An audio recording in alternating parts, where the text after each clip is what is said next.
All right, now I'd like to welcome to the show Kendall Cotton, President and CEO of the Frontier Institute in Montana. Welcome to Free the Economy, Kendall.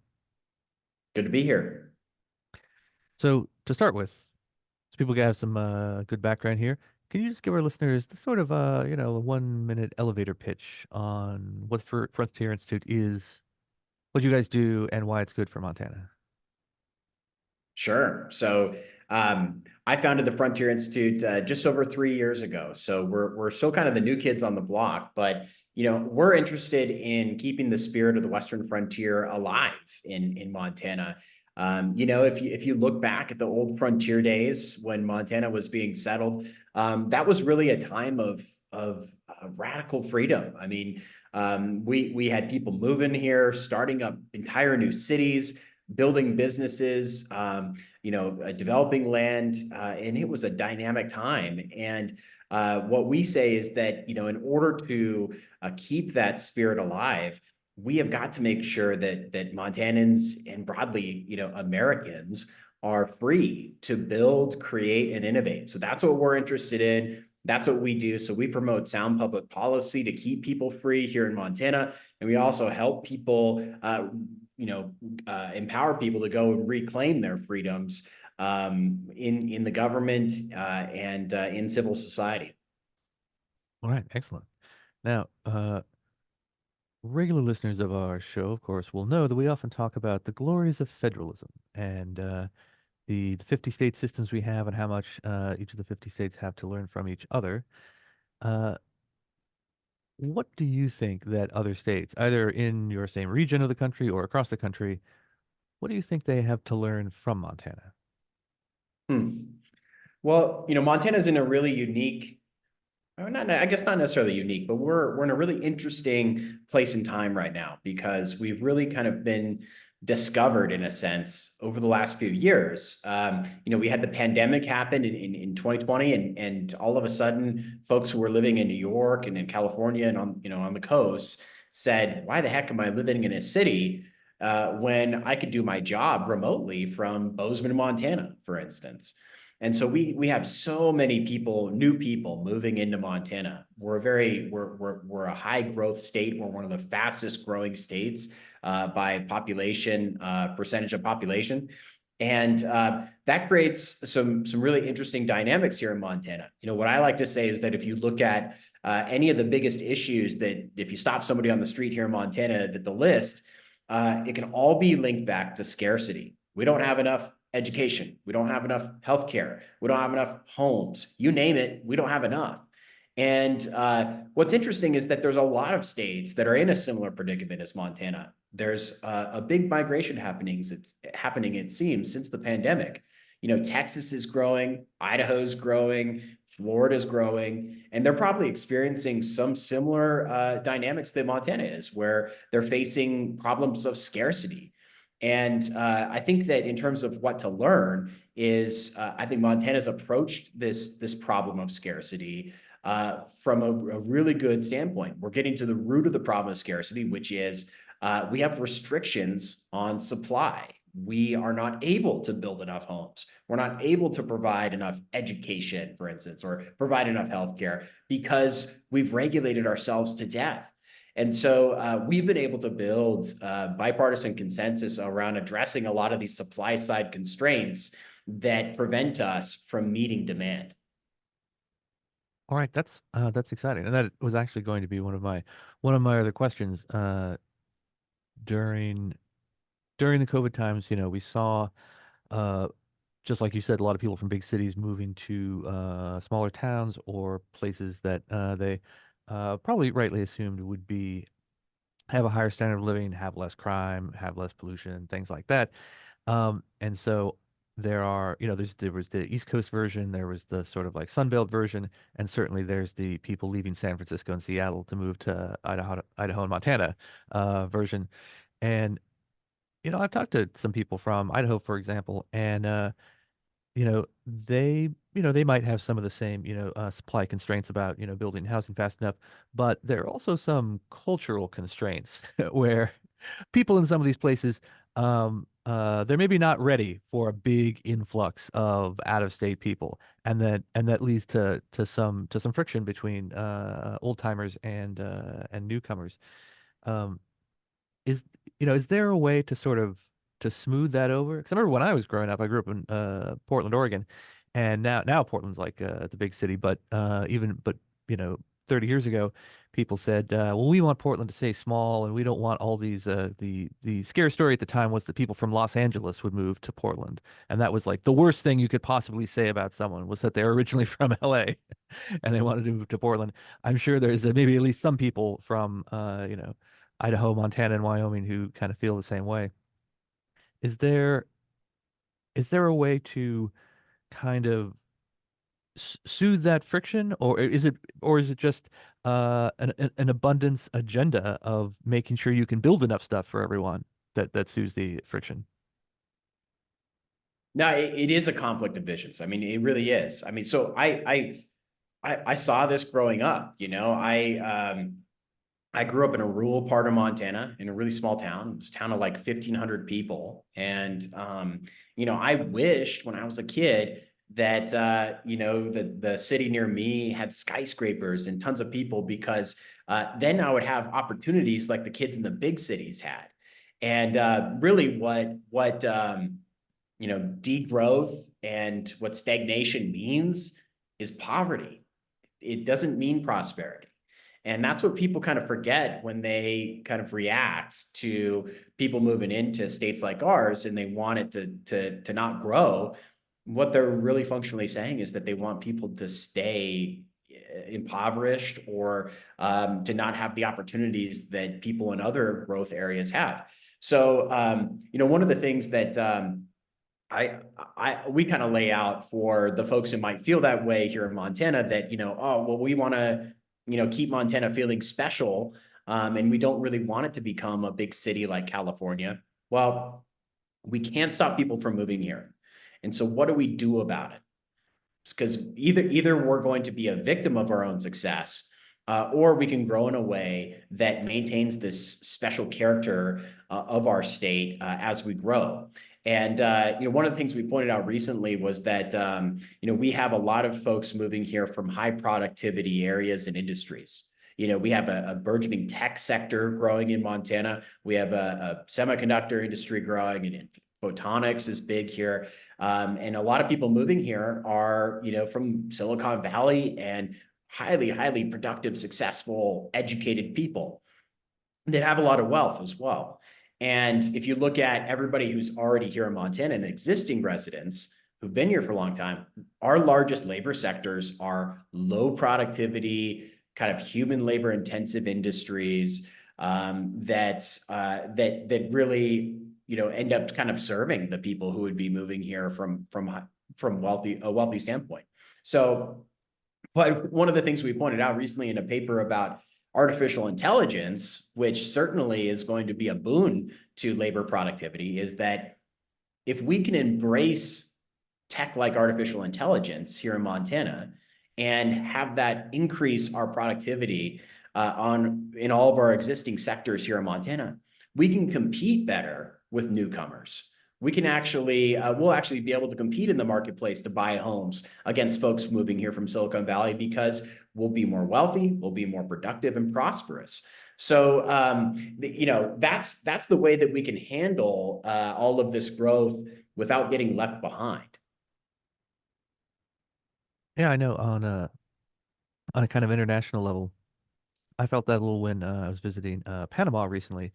There are actually quite a few Americans, North American, people from the United States and Canada that are really like a lot of things about that country. They retire there or they have second homes there. And we were talking to some local guides there, and they said, "Well, that's all great and everything, but we also want to make sure that we're building up our own."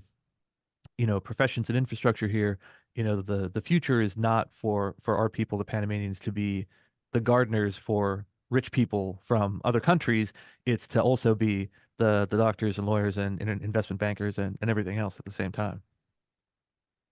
Yep, that is exactly right. And funny enough, I talked in my introduction about, how our interest is kind of keeping that spirit of the Western frontier alive. And, that's that's really what the frontier was all about, right? It was anybody can come in and stake a claim and strike it rich. You don't have to have a rich background to do that. And that's, if we're able to preserve that and accelerate that opportunity here in Montana, with reducing burdensome regulations and promoting the free market, then we're going to be keeping that truly that spirit of the frontier that was originally at place when Montana was founded alive. And that's the way that we're going to keep our state feeling special as we grow. Yeah, and your reference to some of those high tech industries, I think, is really interesting because if I think if you asked a lot of people from places outside of Montana who are not familiar with the state, what it's like, I think they might imagine like, Ted Turner's giant bison ranch, or that it's a place to go hunting and fishing, or visiting some old West ghost towns.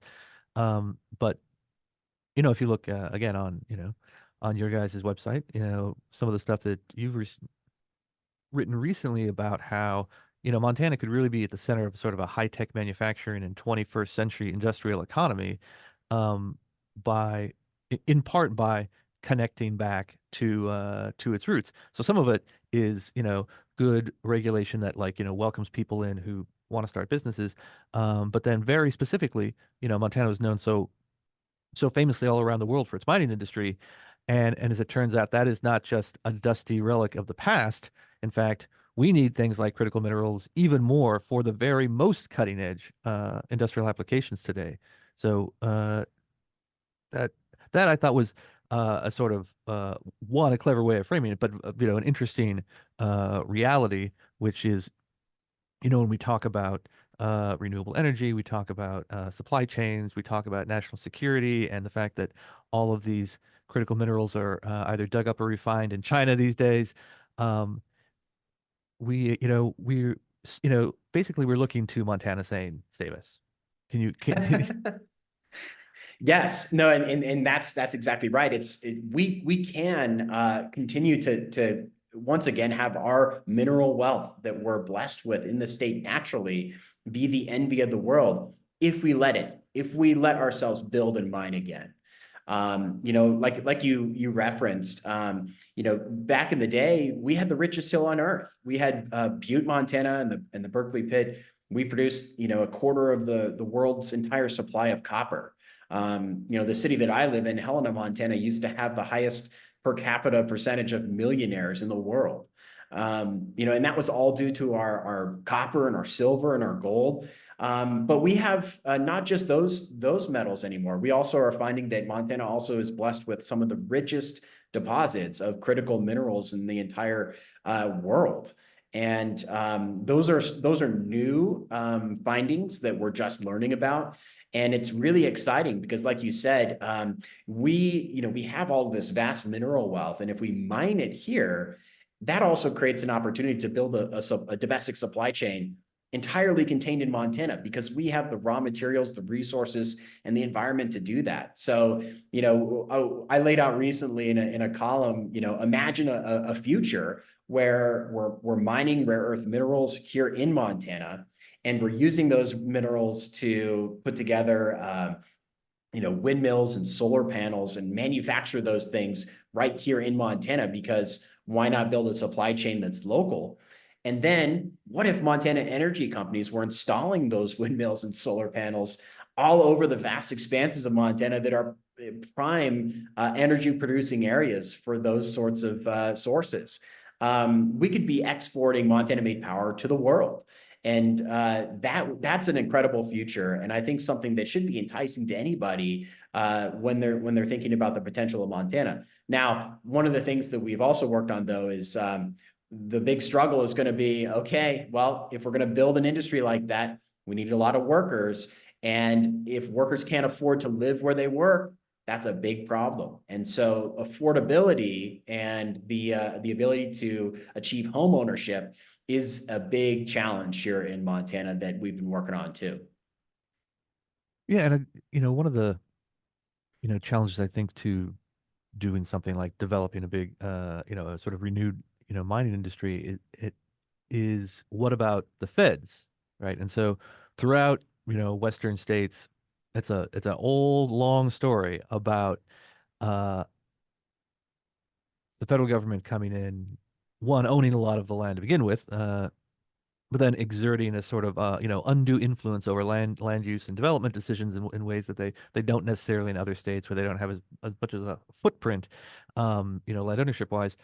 And the that's the flip side to federalism is great because we got 50 states and they can experiment and they can learn from each other, but only to the extent that the federal government sort of allows them to.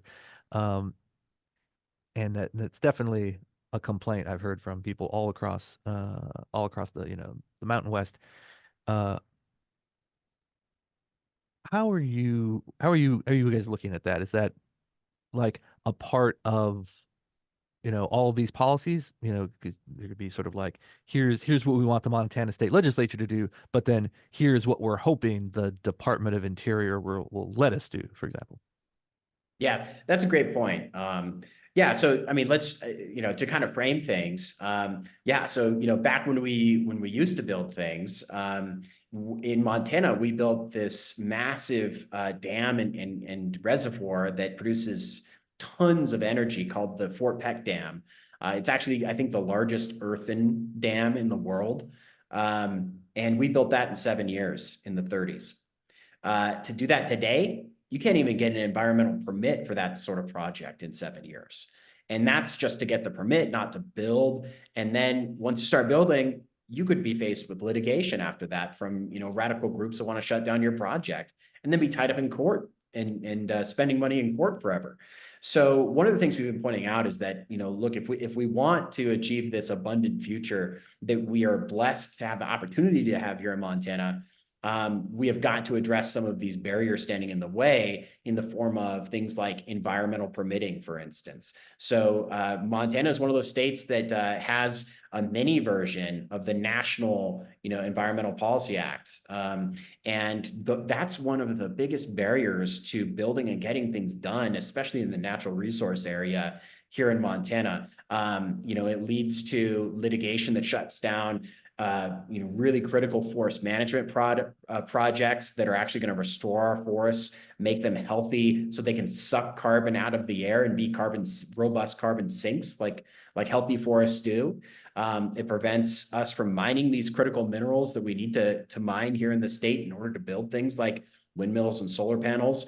And we're leading efforts at the state level to address our mini version of the National, Environmental Policy Act. But our hope is that by taking the lead, we can demonstrate that there's a lot of demand at home to Congress for this sort of reform. So, if our Congress people are seeing state leaders get the job done, that gives them a bigger excuse to vote the right way in Congress.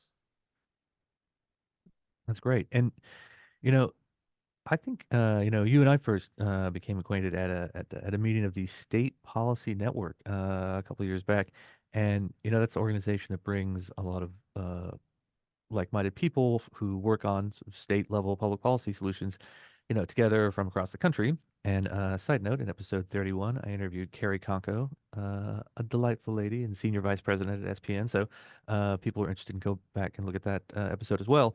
But I'm interested, and this is sort of like the analogy to uh, the virtues of federalism, which is the people who are working on similar issues in all these different states also have a sort of network among themselves. And I'm interested in what it's been like for you as, especially as like a founder, someone who's starting a new organization, to be part of that wider network of people who are working on similar stuff in all these other states. Mhm. Yeah, well, it's I mean, it's amazing to be part of this broader network and to know that, we're not just in a silo working on these things here in Montana, that there's folks, fighting the good fight for freedom all across the United States and frankly across the world too. I mean, I've met, folks who run think tanks in some of these war-torn areas like Afghanistan, and they believe in free markets and limited government. That's amazing. And it's so great to know that there's other people like us doing this same thing all across the country and the world, and also to be able to share ideas. So, for just as an example, the work that Montana was able to do to address housing affordability and roll back some of these really strict local zoning regulations that prohibit, the most affordable types of homes and all of our cities that are growing and need to accommodate people moving there. We accomplished a lot last year here in Montana in that space. And I've been getting phone calls nearly every month from reformers who are in other states around the country saying, I want to learn how you guys did what you did because I want to do that in my state. And we've been able to kind of walk them through how we were able to do that here in Montana, and to get not just Republicans but Democrats too together and on board with these ideas that strengthen property rights and give landowners more freedom to build homes. So there's a really cool. A lot of people are pessimistic about the future, especially in the current political environment. There's a lot of hostility. There's a lot of finger pointing. Nobody can seem to agree on anything.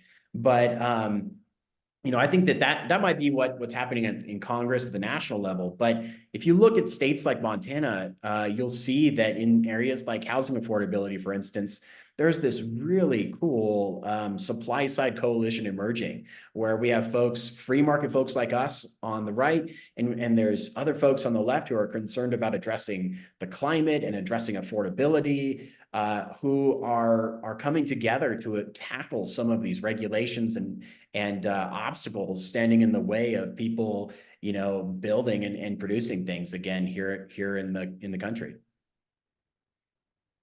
Well, yeah, and it really makes me think of especially the housing part. That there's plenty of issues in state and local policy that are often thought of as urban issues, and that also includes like law enforcement reform or underperforming schools, but also particularly housing construction and affordability.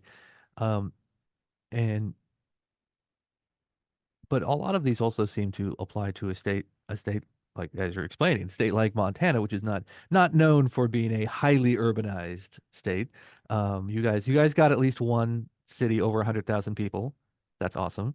Um, Yeah. but but it's a different mindset, or at least certainly people think about it differently than a state like California that has a ton of huge cities and urban areas like that. But it makes me wonder whether it's sort of a mistake to think of those as two separate buckets, saying that there are urban issues versus small town issues. Maybe there's just quality of life and prosperity issues in general. Yes, and in fact, one of the things I mentioned artificial intelligence earlier, but that's kind of our message to folks in Montana with the opportunities presented by AI. That like this isn't something that's just going to be adopted and benefit the folks in Silicon Valley. In fact, rural, low productivity states like Montana actually stand the most to gain by adopting AI and clearing the path for folks to use that technology here in Montana. I mentioned that most of the people in Montana work in really low productivity, human labor intensive industries. And so if we can 10x productivity in those industries that are most ripe for that AI disruption, that's a bigger deal than maybe just augmenting some productivity workers productivity in the tech sector in California who's already doing a lot of productive work. So we encourage Montanans to embrace it. And in fields like healthcare and education that are really human labor intensive and have those kind of cognitive tasks that look to be most ripe for disruption by AI, we are encouraging leaders in that space in Montana to be open to this technology and to embrace it because we really truly have a big opportunity in Montana to go big and to lead the nation in that area. Well, that's exciting, and the roadmap to that is interesting though about how what sort of levers of power need to be shifted and what decisions need to be made. Obviously, the big one is state legislatures sometimes need to pass new laws or changes or reforms, but there's also governors, appointees, that have significant positions, and they need to be persuaded or coaxed along as well. And then probably the last resort when people are if you feel people really aren't doing their job, then you can sue them, and there's plenty of think tanks who have had to employ a litigation strategy as well. But I wonder what it's like, again, comparing state experience to state experiences, uh, doing these in a Republican sort of pretty red state. And if you look at the Montana state legislature, the Republicans have a pretty big margin in both houses. Not really surprising. But you mentioned that there are kind of like cross ideological coalitions here, people from the center right, center left. How does it, how different does it look, um, with a sort of theory of change, strategy for change in, a pretty red state versus like, a pretty blue state, or a very kind of 50-50 sort of purple state? Mhm. Yeah, that's a good question. And that it's kind of a misnomer. I mean, when people look at a state like Montana and we have a super majority, Republican trifecta of governance in the state, the kind of I guess intuition would be, well, you don't even need Democrat votes, and so why even bother, speaking to the folks on the left? Just focus everything on Republicans. And I actually think that's wrong because when you're a legislator, it doesn't matter if you're Republican or Democrat. When you have folks come into your committee, for instance, pitching some idea, you're always sitting back and wondering, okay, what's driving this? What interest is what lobbyist got them to carry this bill? And if you're able to go like we did with our work in housing on housing affordability and come to the table into these committees with a wide range of diverse groups, Democrat, Republican groups. We had environmental groups pairing up with our industry groups like the building industry and the realtors, and groups like ours that are, pro property rights. We were all, coming in as proponents of this legislation. And that communicates to a lawmaker, whether they're Republican or Democrat, that these ideas are well thought through and well vetted, and probably something that they would be okay to support. And so I think that's really, kind of the secret of our success. And it's a model that we want to continue to use in many other areas, not just in the housing space, because we think that that's the way to go. Yes, we don't need Democrat votes, but bringing them along too shows that we're really, truly changing the narrative and making a change for the better. Oh, nice. So, I wonder, right, you mentioned a lot about sort of housing affordability angle here, which is obviously one of the top concerns. But that sounds like that's already sort of a win, or at least a partial win so far. Um, but if you had, say, if it's magic wand time, and you're pulling out your magic wand, and you know, you could look at, say, three state policy reform ideas, what would really be at the top of your wish list now? Yeah, I think that we got a lot done on housing affordability, but we were just scratching the surface of land use regulation and the extent of land use regulation and restrictions on people's use of their property, that governments at all levels, frankly, have implemented since the early 1900s. And so that's a long-term project for us, and something that we're going to continue to work on. And really, the if we could, like you said, if there was a policy lever that I could pull right now and completely change everything in a day, the change would be getting all regulation back to only be focused on what's necessary for protecting people's health and safety. That's, property rights are a fundamental right. They're just as important as free speech and gun ownership. And in order for the government to regulate the use of your property, they need a darn good reason, and they shouldn't just do it for any reason. And so that's the standard that we want the government to get back to. And there's going to be a long road to get there, but that's going to be what we're continuing to push. Is that we need to be asking tough questions and saying, is this regulation really truly necessary to protect health and safety? If it's not, it shouldn't be enforced or on the books. All right, that that sounds like a good basic starting point. Well, thank you so much for being with us, Kendall. It's been an excellent conversation, and it really makes me want to go visit Montana. It is shocking that I have never been to the state. So hopefully we can or I can manufacture a reason to convey myself to Big Sky Country sometime soon. Yes, yes, you are absolutely welcome. We'd love to have you. And before we go, where should people find you and your work and your organization online? Yes, you can find more about our work on frontierinstitute.org. Please sign up for our weekly newsletter. We send it out every Thursday. You'll find the sign up form on our homepage. There's a lot of great original content that we put together, and I think it's a great source of information to stay up to date with what we're doing here in Montana. All right, excellent. You heard it here first. Thanks again for being with us, Kendall. Thank you.